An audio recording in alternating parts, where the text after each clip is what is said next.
And arguably, no place has foxed around and found out more. I ain't gonna lie. This is kind of cute. I'm sorry. I know it is like we just heard what a fox does and what they eat, which is pretty much anything. But this is probably the cutest thing it is that I'm witnessing right now. I kind of needed this wholesomeness. Yeah.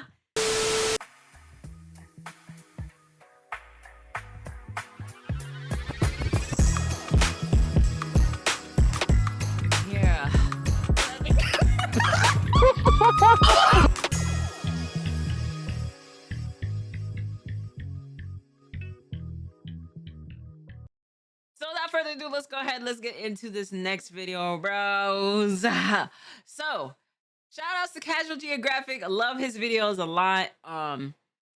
Put up this new one. How nature's underdog took over the world. Right? So very curious about this. You know what I'm saying? The underdogs, if you're talking about wolves, you know what I mean? They are kind of the underdogs of all underdogs. So without further ado, let's go ahead and let's get into this video.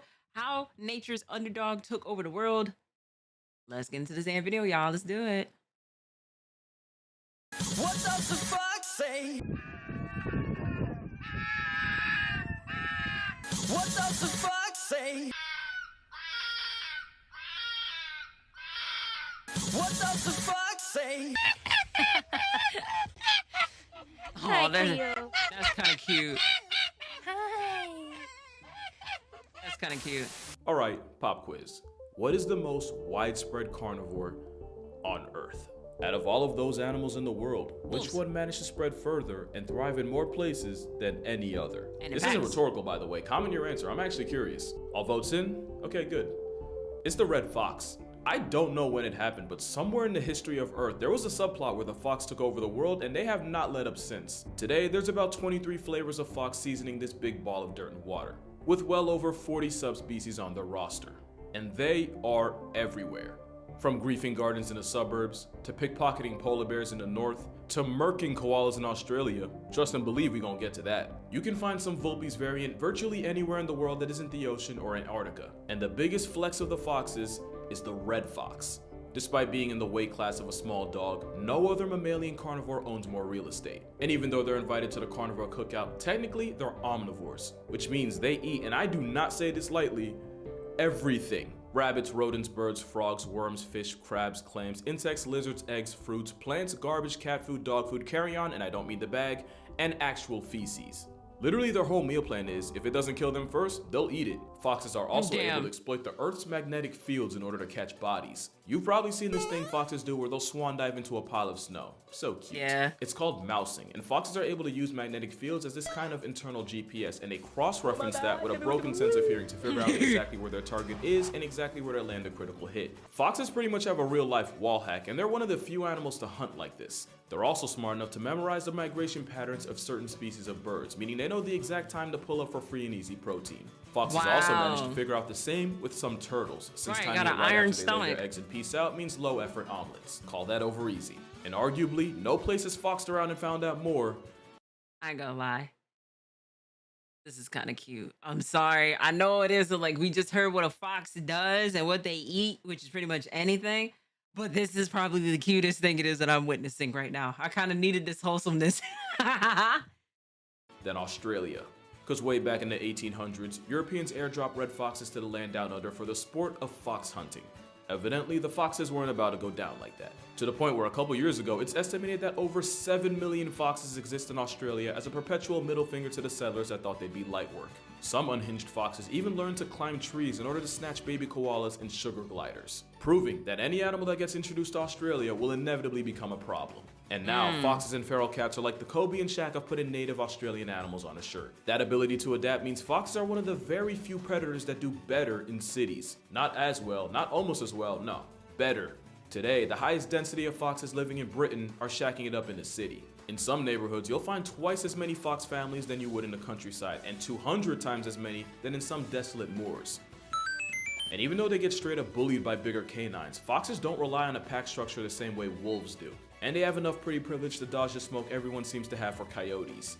It also helps that they're nocturnal and move like introverts. Mama fox will go out of her way to clean the den area so well that the average person can walk right past it and not even realize there's a whole family underground. And just like with birds, foxes will study and memorize the schedule of humans in the area and only come out when it's least active. They'll even take advantage of garbage schedules so they know exactly when to come root through your trash. And they'll even take note of what times you often feed your pets so that they can steal their share.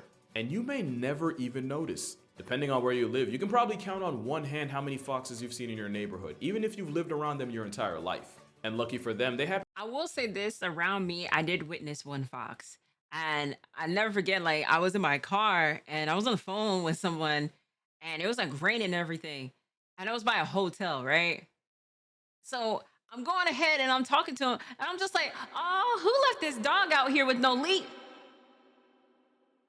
It was a fox.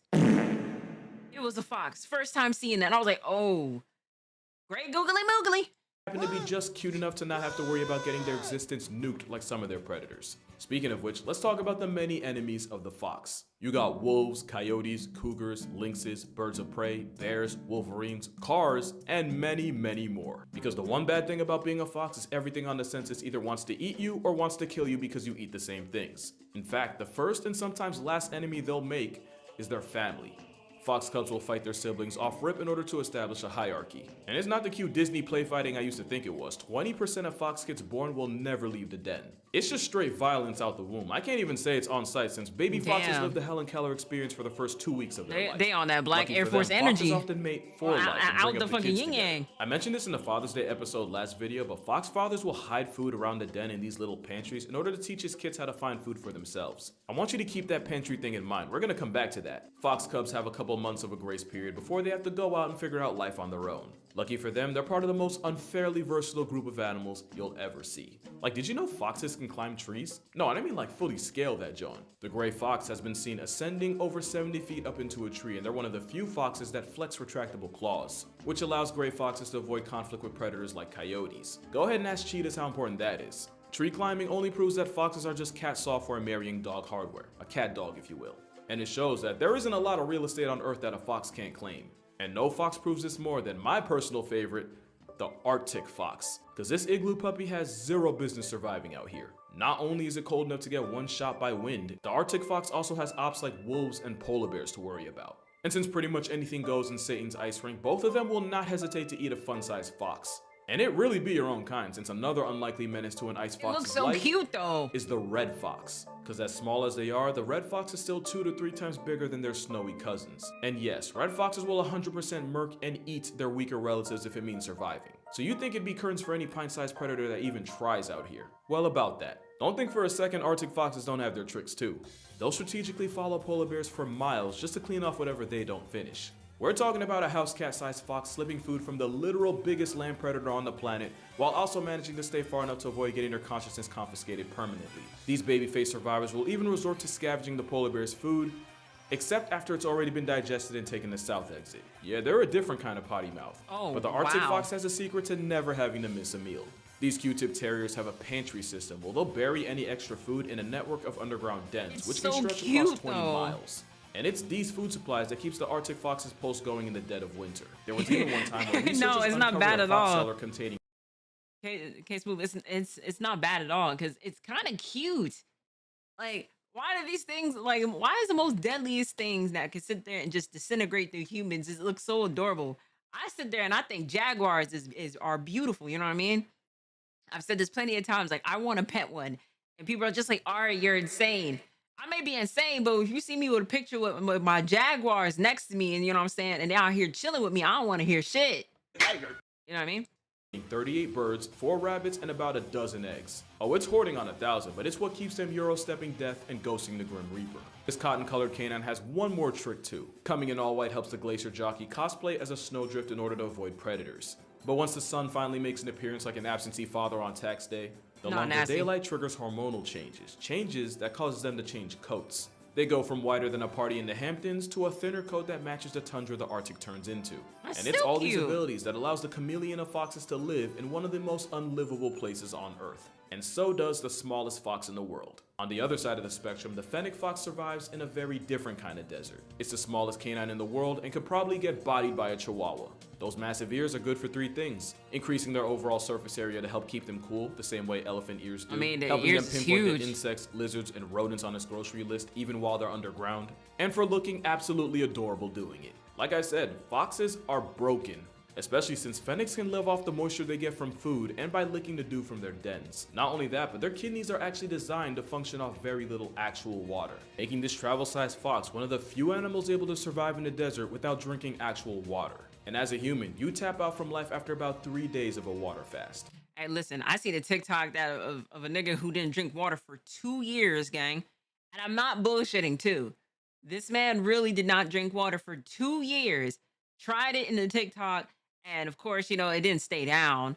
But it's insane to me to like how we say it is like, I don't know what he was drinking.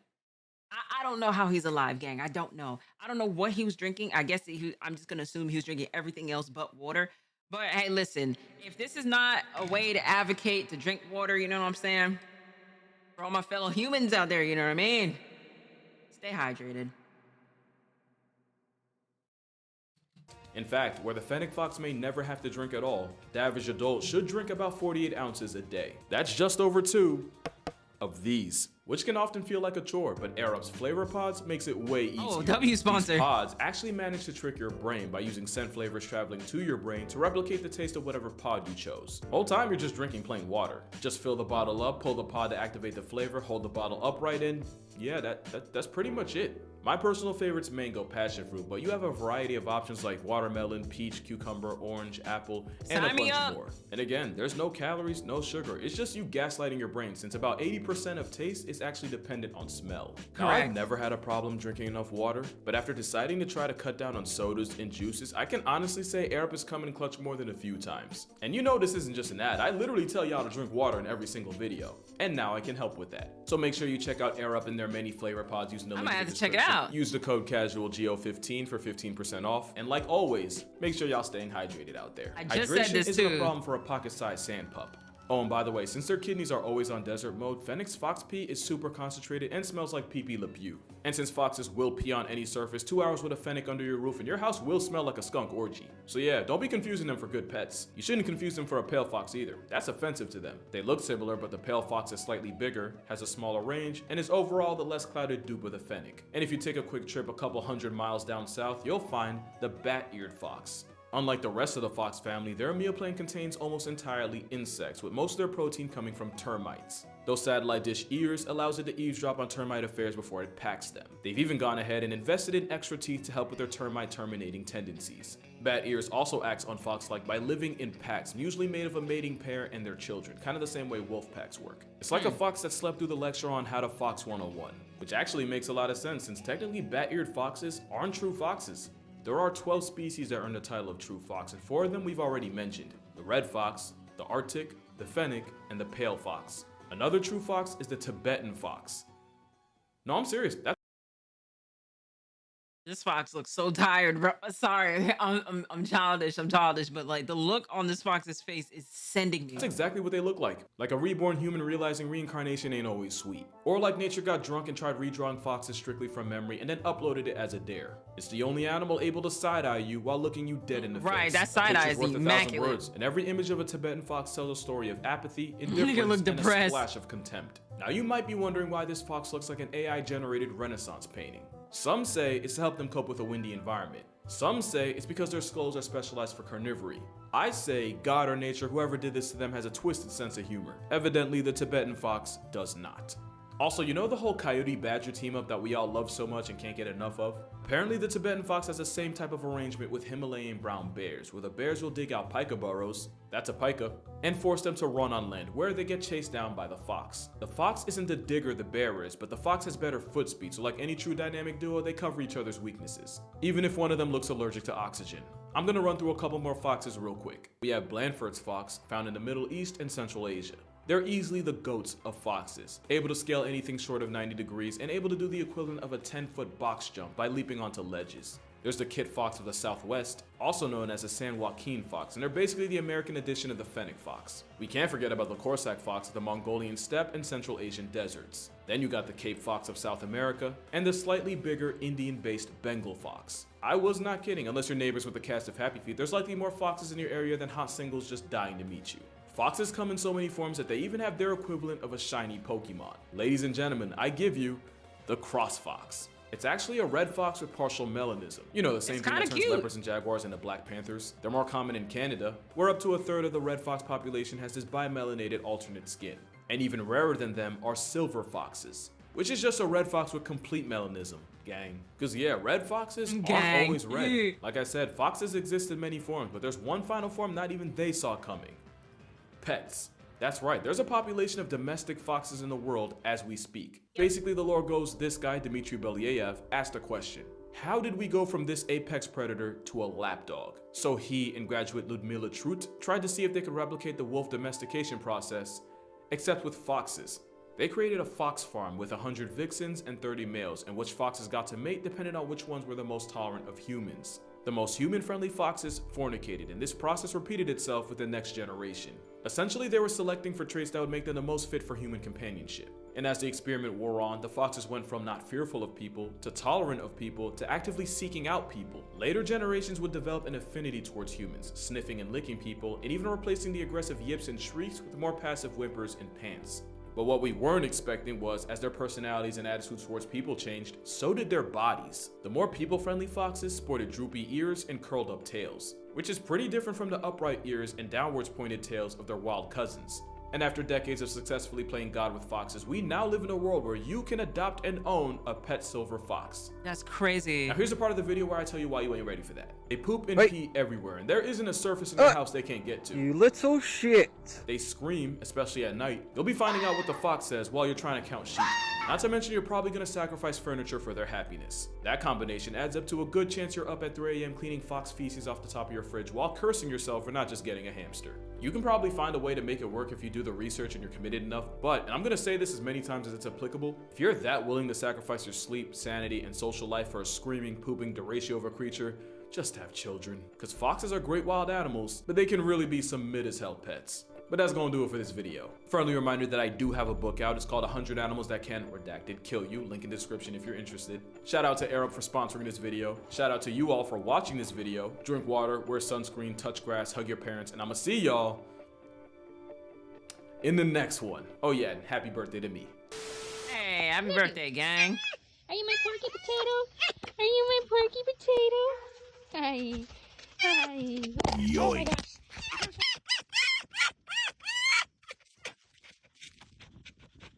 Hey, listen, you know,